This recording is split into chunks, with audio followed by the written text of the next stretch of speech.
উৎসবের ভোট কেন্দ্র নয়, আতঙ্কের নীরবতা বাংলাদেশে।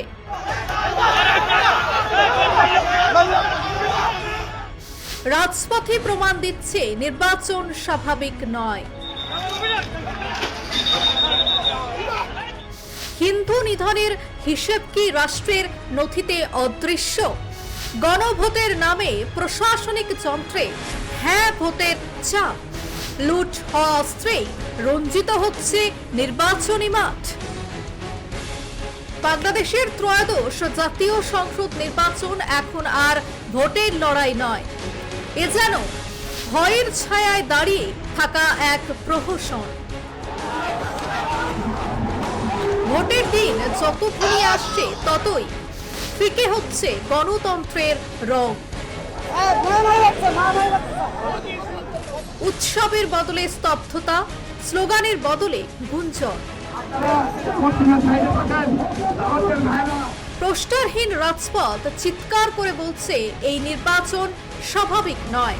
প্রশ্ন ঘুরপাক খাচ্ছে, ভোট হবে তো নাকি শেষ মুহূর্তে নতুন কোনো অস্থিরতা?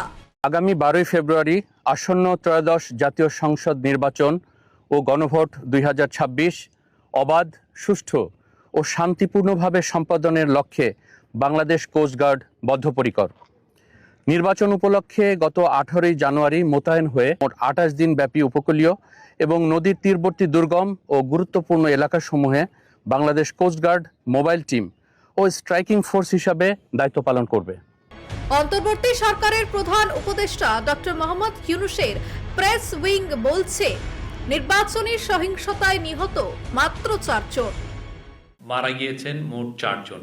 আমরা মনে করছি রাজনৈতিক দলগুলোর মধ্যে এখনো যথেষ্ট সহিষ্ণুতা আছে এবং একটা দুইটা অবশ্যই আইসোলেটেড ঘটনা ঘটছে, আমরা সেটা অস্বীকার করছি না।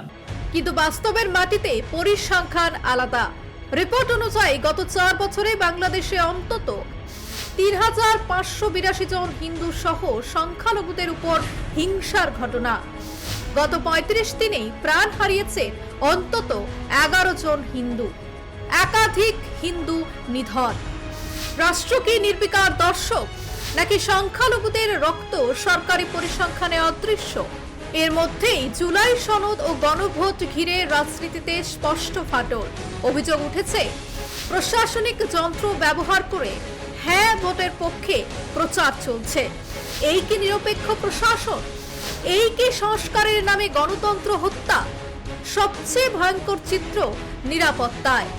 শেখ হাসিনা সরকারের পতনের সময় লুট হওয়া অস্ত্র আজও উদ্ধার হয়নি, আর সেই অস্ত্রেই কি রঞ্জিত হচ্ছে ভোটের ময়দান?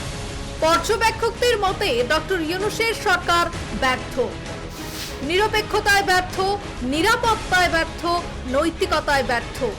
এই নির্বাচন যদি এভাবেই হয়, তাহলে কি এই ভোট নিরপেক্ষ নাকি রাষ্ট্রীয় বিশ্বাসঘাতকতা?